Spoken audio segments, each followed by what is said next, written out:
What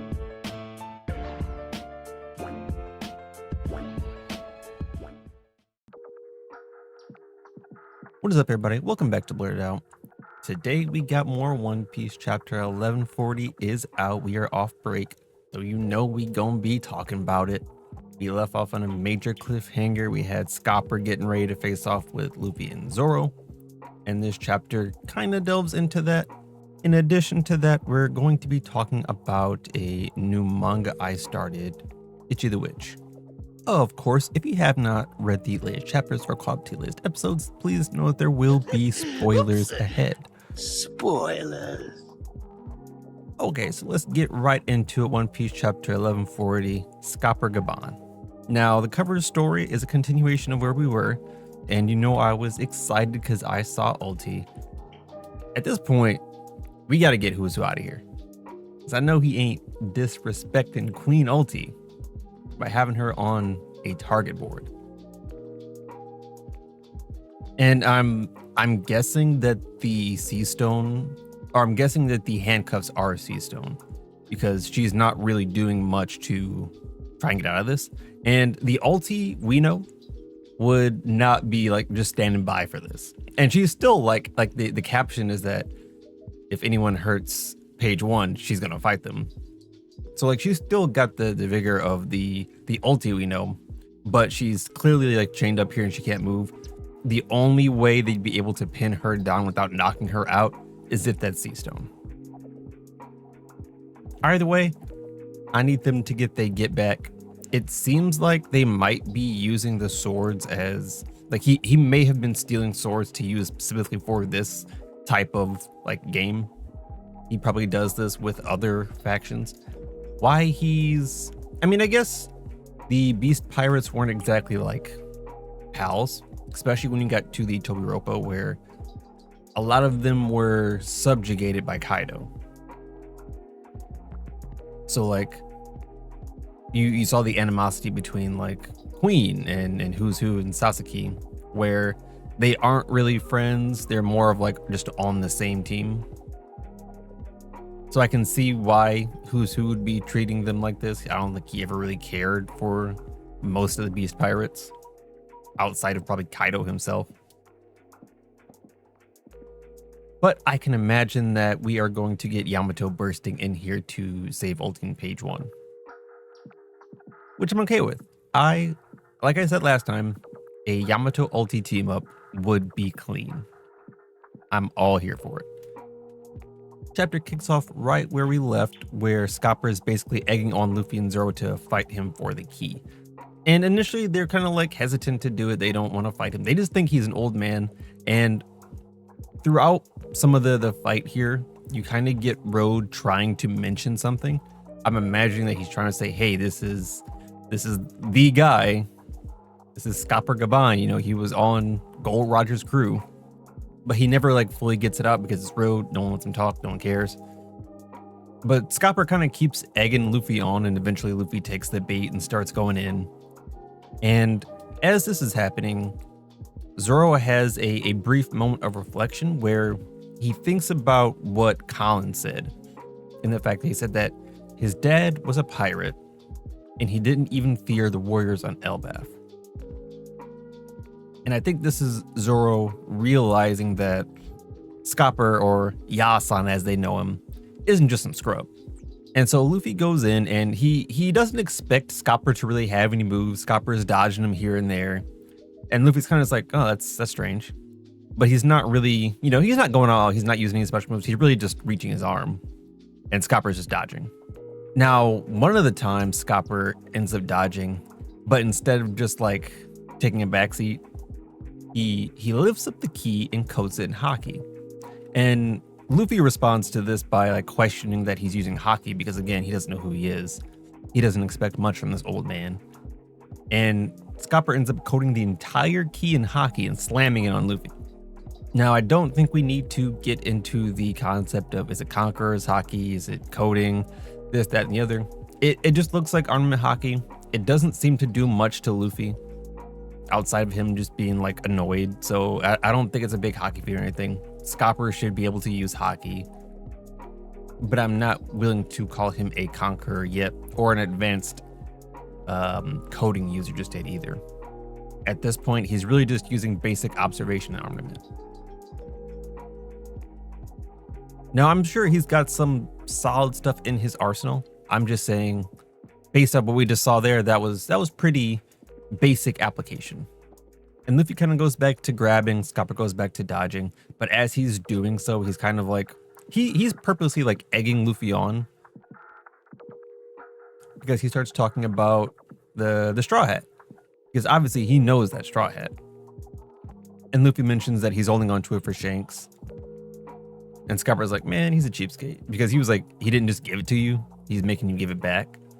Which is kind of funny, because when you think about how Roger did it, Roger full on gave Shanks the hat. And then Shanks was like, all right, I'm gonna put this on a loan. I want it back.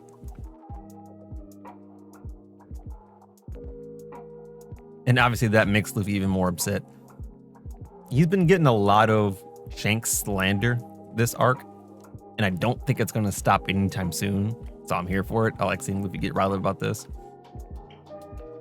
And as Luffy is just going off at the mouth talking about how Scopper doesn't know anything about Shanks, this, that, and the other, Scopper jams the key in his mouth. And it's really funny because Luffy's made of rubber, so his head just molds around the key. And it just looks like he has like a square face. I think it's just a really funny application of Luffy's power, because when we see Luffy take like damage or hits, it's pretty rare outside of Gear 5 for him to kind of like mold around stuff, or for the properties of the rubber of his fruit to kind of show. It's more he just takes the hit and gets back up. But I do like seeing this. This is hilarious. Now, when he puts the key in Luffy's mouth and he kicks it, so he kicks Luffy away with the key in his mouth into a wall. And doing so frees his hands up so he can pull out his twin axes. And at this point, we actually get a named move from Scopper. Grim Throng, which seems to just be like a wild two-handed fury of axe swings. And it's serious enough that Zoro was talking about Luffy needs to dodge, which it reminds me of Big Mom telling Kaido to dodge. But when I think about it, I don't necessarily want to put it on that level, just because I think it's a different power system. Obviously, Luffy needs to dodge this. I think there's still the consideration that Luffy at this point still thinks this is a relatively simple old man. So he's not expecting the power that Scopper is about to unleash with this attack. And I mean, honestly, in a way, that's kind of what Kaido did. He wasn't expecting the power from Zoro's attack, so I guess you can make a pretty decent comparison to the two. But Scopper unleashes the attack. Zoro ends up dodging pretty much the area that him and Luffy are in, but the rest of like this castle portion gets shredded. And I'm curious, because I'm pretty sure this is like, I don't know if it's underneath the throne room or if it's like a separate part of the castle itself, but the entire area that they were just in kind of crumbles and collapses. So to some degree, the throne room might have been destroyed. In any case, somebody should see that a giant part of the castle just got blown off and go inspect it, but everyone's in the tavern drinking, so it's also very possible that no one has any idea what's going on here.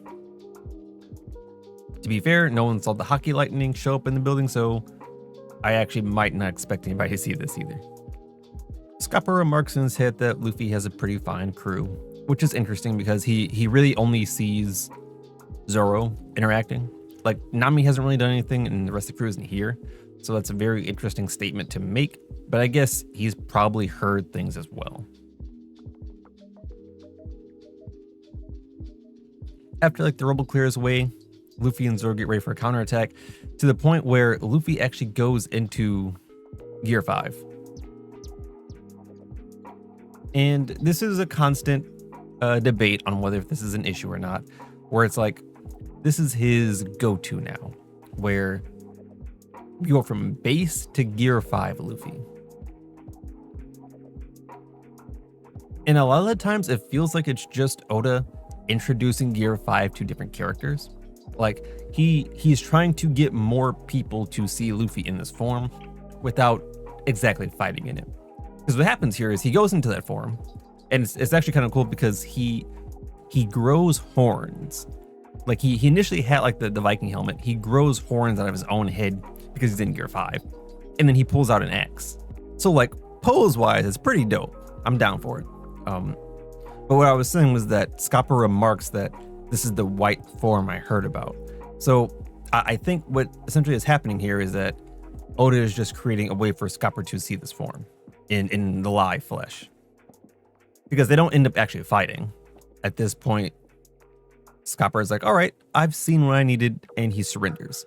Now, something interesting is that the rubble from the castle is shown falling all the way down to the underworld. And like I said, everyone in the tavern is drinking and stuff, so they might not care. I feel like there's more to this. Oda doesn't just show random stuff. So it's not like he's just showing this as a throwaway. We saw the castle piece crumble, so we wouldn't need to see it fall all the way to the ground. So there's a reason he's showing us this here. We'll probably see it in the upcoming chapters. I'm guessing that it landed near or on someone. It's going to wake someone up. It's going to be a plot point in the next 2 chapters. But like I said, Scopper gives up. And obviously Luffy and Zoro are pretty annoyed by this because they got egged on into a fight. Now that they're all reared up, Scopper's just like, nah, it's fine. You can have it. And this is one of those moments where Rode's trying to explain what's going on here. Because he reaches out, he's like, hey, Luffy, this guy is, and then Scopper cuts him off. And Scopper is like, if Elbaf is still safe, by the time you decide to leave, come find me. And now Luffy and Zoro are like, yeah, we're not doing that. You're annoying. We know they'll be back. But obviously they're annoyed at this point, so they're talking about never showing up again. And we get some more inner thought from Scopper, where he was talking to Shanks. And it seems like Shanks is telling Scopper to trust in Luffy, which is crazy foresight. Because Shanks is like, okay, Luffy's gonna come here at some point. Make sure you trust him. And to the request, Scopper is like, do you really think I'd trust him that easy? And Shanks kind of laughs it off. I think what Scopper is doing here is he's letting Luffy basically make his decisions in Elbaf, and he wants to see how they end up. Like he was talking about Loki, where he was like, you don't know what's going to happen when you free him. Are you ready to face that consequence? Are you ready to handle that? So he's waiting to see something from Luffy before he reveals himself. And when you think back to Rayleigh, there wasn't an immediate introduction to where like this guy is the right hand of the Pirate King. It was a little bit slower, and I don't recall if Rayleigh himself made the reveal or if it came up as he was explaining things, but I imagine it's going to be a similar situation in which when the time is right, everyone's going to know. We cut over to the school, and we get all of the giant children remarking that they see a really weird bird in the sky. And I forget her name. Saul's assistant, the one who kind of runs the school, looks up and she doesn't see anything. And at first I was like, that's a really weird panel to throw in there. Because what's happening is Gunko and Shamrock are flying over, but they fly over so fast that Saul's assistant ends up missing it. And I was like, well, that's weird. They could have just shown Gunko and Shamrock flying. They didn't really need to show that. But when you hear the plan, and honestly, I should have done it before because they already mentioned the plan. Their goal is to steal the kids. So obviously they're flying where the kids are, and they're summoning people to where the kids are so they can grab the kids easier. So what this means is that they about to get jumped, and they just don't know it yet. So they land a little bit above the school, and Gunko creates a summoning circle. And I can't tell. I think this is part of God Knight Emu power, where because all she does is hold her hand out, and she's able to create the summoning circle. It looks like her bandages are reacting, although I don't really see anything crazy coming out of them. So it doesn't really explain how the circle works. Now, if this is anything like what happened with Gunko and Shamrock when they first got here, there should have been a strong emission of Haki, and Scopper should have been able to sense that because he was able to sense it before. But we get this silhouette of two figures coming in, and it looks like they're communicating on Dindin Mushing. This is interesting because it looks like Gunko has the power to summon people without them even being like aware or cognizant of what's happening. Because we basically get two God Knights, so we get Saint Summers and Saint Quillingham, and they just show up here. But like they didn't expect to show up here, they didn't plan to show up here. They're suddenly here, and Saint Summers was like, "Yeah, I was chilling at home, not even dressed yet." So Gunko has the power to summon from wherever she wants, from wherever they are. And I'm wondering if that's a latent power of just the summoning in itself, where it's like, if I summon you, you show up. That's just how the summoning works. It doesn't matter who does it. You're all tied to this summoning. So if I say, Saint Summers, you're showing up here, you show up here. And there is a little bit of dialogue that kind of goes against that, because a little later on, after this introduction, Gunko's like, I only wanted one person. Why did two show up? So it seems like these two were summoned together through the circle, but not like willingly. So like they were in two different areas and they were summoned here, but on high orders. So like, and I'm trying to conceptualize how this power works. Obviously, I'm not gonna know exactly how it works, but the way I'm thinking about it is the summoning circle is connected to all of the God Knights or anyone with a mark, from what Quillingham was talking about. And so when you create the summoning circle, it communicates with either the higher ups or maybe Emu themselves, to where it's like, we're summoning someone, send us someone. So like it's more of a request than it is an immediate summon. But the entire God Knight Emu power system is still so much of a mystery. You know, it's hard to say what's actually happening. But we get two new Gods Knights. Like I said, Saint Summers, Saint Quillingham. Something that I noticed, and that I think has been pointed out a few times, is that these two are actual saints, whereas Shamrock and Gunko are not saints. And we know that Figurland Garling is a saint. And then you even look at like Charlos, you look at Mosgard, Homing, all saints, but for some reason Gunko and Shamrock are not. And so I'm wondering if there's something you have to do to earn it, if it's like a lineage type deal. What is it that gives you that saint title? Saint Summers is more or less just an old dude. Like he's just chilling in his chair in his underwear, because he was at home. They just ripped him out of his house, which is crazy. Saint Quillingham has a much more interesting design. He looks like I want to say he looks like a Kirin, but it's a lot less like horsey and a lot more seahorsey, if you catch my drift. Like the way the design looks, like I think the obvious connection is that he's some kind of Kirin, because he even has the Haragomo. I think that's the smoke cloak. He has that, so I think he's in a hybrid form, or maybe just his, emu power form. Well, actually, no, because they're not black clouds. So I think this is just a devil fruit. I think all of the Gorosei had black clouds around them, whereas his are white. So I think this might just be an awakened mythical devil fruit. But they mentioned that basically they came together. They got summoned together because they're here to bring Shamrock back.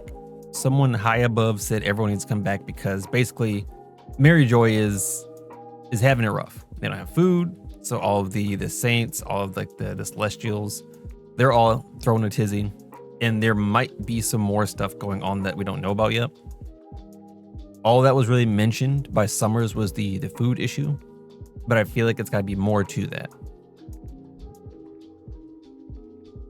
But before they roll back, they get the briefing on the current mission, which is that Shamrock and Goku want to steal all the kids and take them back to the Holy Land. So what's probably going to happen here is they're going to snatch up all these kids while everyone's in the tavern, roll out back to the Holy Land, and then essentially we're going to have someone go to the Holy Land to rescue them. Now, some odd things about this are that Saint Summers very distinctly mentions, like he's wondering why they're here in the first place before they get the mission briefing. And he distinctly mentions, did you summon us here to visit Harold's grave? And that obviously rings out as strange, because why would God's Knights be here to visit Harold's grave? They're in an unaffiliated country. So one that doesn't have any like lineage, any connection to the world government. And Harold was supposed to be someone who strived for peace and wanted to work with the other people. Why would God's Knights, who basically want to bring giants in line under their wing, who want to control them and subjugate them, why would they be visiting Harold's grave? Like the more we get into this, the more King Harold has some skeletons in his closet. But that rung out as odd to me. Something else that's mentioned as they're discussing the plan is that Quillingham says that those without the mark can't pass through the abyss. That means we'll have to bring them away by ship. And what that kind of means to me is that whatever the summoning is, that's referred to as the abyss. So what they're saying is that the kids can't travel through that summoning circle. That abyss is something that's only given to people with that mark. What that mark is, I'm not entirely sure. I'm assuming it's what Emu gives to all of the people that have the dark Emu powers. So like the Gorosei and the God's Knights. And my guess is that's what killed Saint J. Garcia, is that he had a mark, he was connected to the abyss, and that's how Emu was able to kill him from long distance. Basically, once you have that mark, you're connected to Emu. And also, Gunko kind of seems annoyed at Quillingham. I don't know why, but there appears to be some kind of like animosity towards him, but not the other way around. I'm not sure about that. Just an interesting thing to notice. But Shamrock mentions that with all of their powers combined, they could make a game out of this. And that's interesting because it feels like he wants to do a God Valley type game with this. If I take anything from his lineage where, you know, he's Garling's son, I could see him having that same like drive to hunt humans as if they're like game. So that's where I feel that's leading towards. But also, it's interesting because Summers and Quillingham just came here and said, yeah, we need you back at Maryjoy. And Shamrock's is like, but what if we made a game out of this? Like, obviously he's not interested in going back based on what they said. He still wants to just like play around here and have fun. And not saying that he's not like following the mission or anything, but like, if you're following the mission, you're just like, all right, we get in, we steal the kids, we get out. But he's talking about, we could make it interesting. You know, we could do this outside the norm. And it's like, if you have time for that, clearly he's not that stressed about getting back to Maryjoy. But that is where the chapter ends. It felt like a really short chapter, to be honest. Like, it really didn't contain a whole lot of like multiple storylines, where it was mostly just the Scopper interaction and then this interaction. Which I don't mind. We've been getting like a lot of heavy chapters, so a little bit lighter ones aren't too bad. It's just noticeable when you come off something really big and then you get to a smaller chapter. Still very good, still enjoyable. And we're not on break, so we will be continuing this next week. Also, as a nod to their designs, so Summers, when he actually has his clothes on, looks very well decorated. Like, he seems like he's a vet. as opposed to Shamrock and Gunko, who seem like they're a little fresh. And that's interesting because Shamrock is still the captain, and they refer to him as captain. But it seems like both Quillingham and Summers, I don't know, they're higher on the hierarchy. Like, if you were to say who is more important, I would feel like Gunko and Shamrock are the least important of the Gods Knights we've seen so far. And that's not to say like strength-wise or like who would be who. I'm saying like from a perspective of looking at them in a hierarchy, they seem to be at the bottom rung. Almost like Shamrock could have gotten to captain just because his dad was like the previous leader before he became a Gorosei. So like it could be some nepotism. And everyone's just like, yeah, we'll call him captain, but we know who's the strong ones here. It could be that. I'd like to see more interactions between the Gods Knights, because like I said, Gunko obviously had some kind of animosity towards them. So I want to see where that comes from. But all in all, good chapter. Sliding over to a new topic for a little bit, I am reading a new manga, Ichi the Witch. And so far, I've been liking it. So I've read what I believe to be is the first volume, which is chapters 1 through 7. It's not like it's relatively new, so it's not a super long manga. I think it's only got about 21 chapters in it. So most likely by the next time we on the cast here, I'll have fully caught up. But I'm liking it so far. As a quick synopsis, it's about a world of magic where the world is filled with magical monsters called magic, and then witches who fight the magic. And that's kind of just what the crux of the world is. You have these powerful witches, you have these powerful magics, and they fight each other. If you kill the magic, you get its powers. So all these witches, what they do is they go out and they kill the magics and they gain their powers, and that's kind of what they're known for.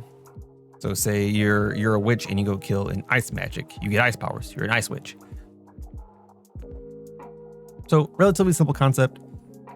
I started reading it because I suddenly saw a bunch of like art for Descaris, who is on the image behind me. And I immediately was interested because I was like, I like that design a lot. Like I love that design. And she's a prominent character, at least in the 7 chapters I've read so far. She has been a prominent character. Outside of like Ichi himself, I think she is probably going to be the most important. And she's supposedly the strongest character in the show right now, I think. And one of the things I love about like power systems is when there is a strong character that's strong out of the gate.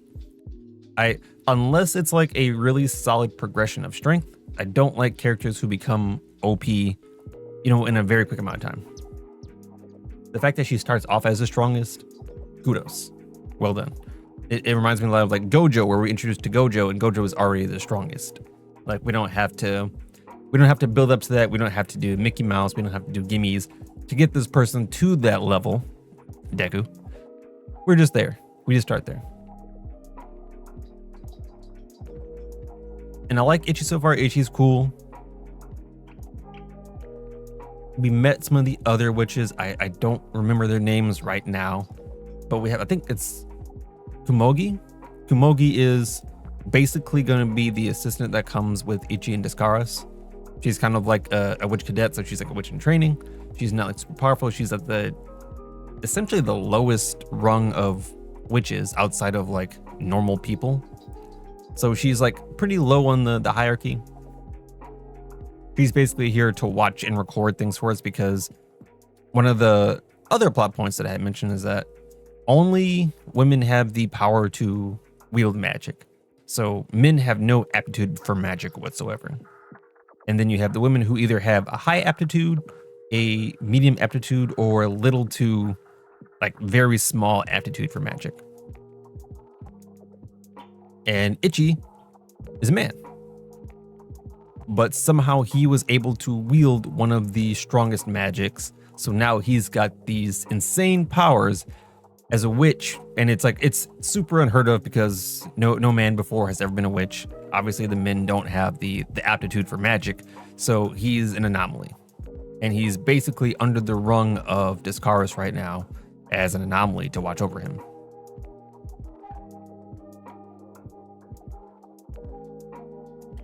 So it's a very cool plot. I like the characters so far. I like the concepts of the power system. I think so far it's been well worth the read. Like I said, I'm definitely going to continue it. I'm going to read up until chapter 21 or maybe 22, whatever comes out, because it might have a new chapter by next week. We'll see when I get there, but I'm liking it so far.